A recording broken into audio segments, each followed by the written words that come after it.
બનાસકાંઠા જિલ્લાના ઓગળ તાલુકામાં કેટલાક શખ્સોએ હુમલો કરી મારપીટ કરી હતી. ઘટનાનો વીડિયો સોશિયલ મીડિયામાં વાયરલ થતાં પોલીસે ફરિયાદ નોંધી કેટલાક શખ્સોની અટકાયત કરી છે.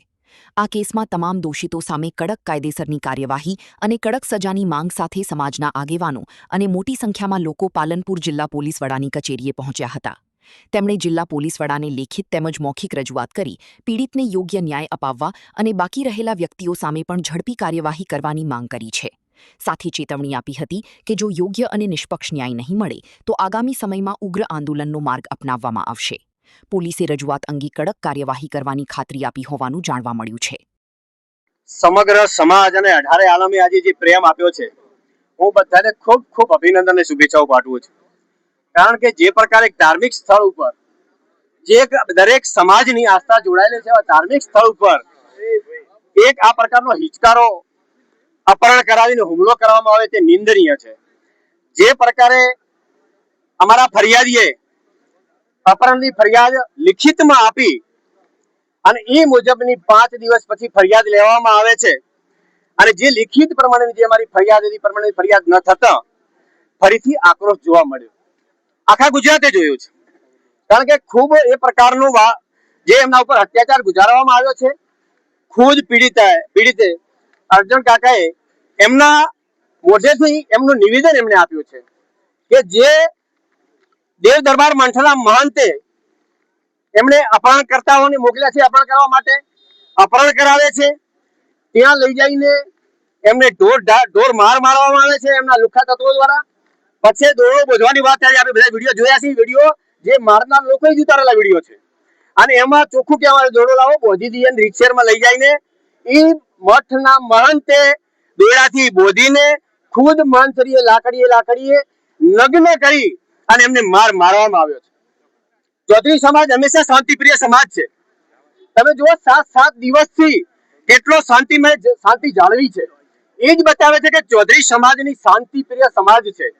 ક્યારેક કોઈને વીર વિગ્રહ થાય એવું નિવેદન પણ આપતા નથી, પણ ન્યાયની અપેક્ષા તો રાખે ને. જ્યારે 5 દિવસ પછી જ્યારે ફરિયાદ લેવાની એ ફરિયાદ વિસંગતા વાળી હોય ત્યારે અમને લાગ્યું કે હવે આપણે આ રજૂઆત કરવી જોઈએ. આજે અમે એસપી સાહેબને આગેવાનો દ્વારા અમારી જે મૂળ ફરિયાદ હતી લિખિત સ્વરૂપે એ ફરિયાદ લેવામાં આવે, એની અંદર જે મુખ્ય આરોપી છે એમની નામ દાખલ કરવામાં આવે. એમનું અપહરણ થયું, એમની લૂંટ થઈ, એમને મારવામાં આવ્યા છે, જાનથી માર નાખવાની ધમકી પણ આપી છે. આ બધી કલમો એડ કરવામાં આવે. આમાં અમે પણ અપેક્ષા રાખીએ છીએ કોઈ નિર્દોષને સંડાવવો જોઈએ, પણ જે ખરેખર કાયદેસર જે ગુનેગાર છે એને કડકમાં કડક સજા થવી જોઈએ. જે અમારા આસ્થાના જે કેન્દ્રો છે એના ઉપર જે ગુંડાઓ બેફામ બની રહ્યા છે એ ન બને. અમારા આસ્થાનું કેન્દ્ર જળવાઈ રહે અને આવા બેફામ ચાહે સાધુ સંત કોઈ પણ આમાં સંડોવાયેલો હોય તો એને પણ કડકમાં કડક સજા થાય એવી આજે અમે એસપી સાહેબને રજૂઆત કરી છે. ખૂબ સરસ રીતે અમને આજે એમને સાંભળ્યા છે અને કડકમાં કડક કાર્યવાહી થાય. અમારી લેખિત જે અરજી છે એ પ્રમાણે એની કલમો લગાડવામાં આવે એવી અમને અત્યારે ખાતરી આપી છે. છતાં પણ અમે હજી પણ સંયમ રાખીશું અને જો અમારી જે રજૂઆત છે, અમારી જે મૂળ લિખિત અરજી સ્વરૂપેની જે ફરિયાદ છે એ પ્રમાણેની કાર્યવાહી નહીં કરે તો પછી ન છૂટકે અમારે ઉગ્ર આંદોલન કરવું પડશે અને જે કંઈ પણ જવાબદારી બનશે એ સરકારની અને પોલીસ તંત્રની રહેશે. જે બનાવ બન્યો છે ત્યાંથી એમનું અપહરણ કરવામાં આવ્યું છે. અપહરણ કરીને એમને દેવ દરબાર જગ્યાની અંદર લઈ જઈ અને બાંધીને ઢોર મારવામાં આવે છે. જગ્યાનો મહંત એમની ઉપર સિતમ ગુજારે છે. એક બંધ ઓરડીને અંદર પૂરી અને એમને દોરડાથી બાંધે છે. બંદૂકની નાળી અને તમંચો ભીડાઈ એમને ધાક ધમકી આપે છે કે અહીંથી બહાર નીકળ્યા પછી કાંઈ પણ અવાજ કર્યો છે તો તને મારી નાખવામાં આવશે, તારા ગાદીના મંત્રને પણ મારી નાખવામાં આવશે, તું સાયલેન્ટ થઈ જાજે. અને મેં તને એક વર્ષથી ધમકી આપતો હતો. એના વિડીયોના માધ્યમથી એ પોતે બોલે છે, હું નથી બોલતો.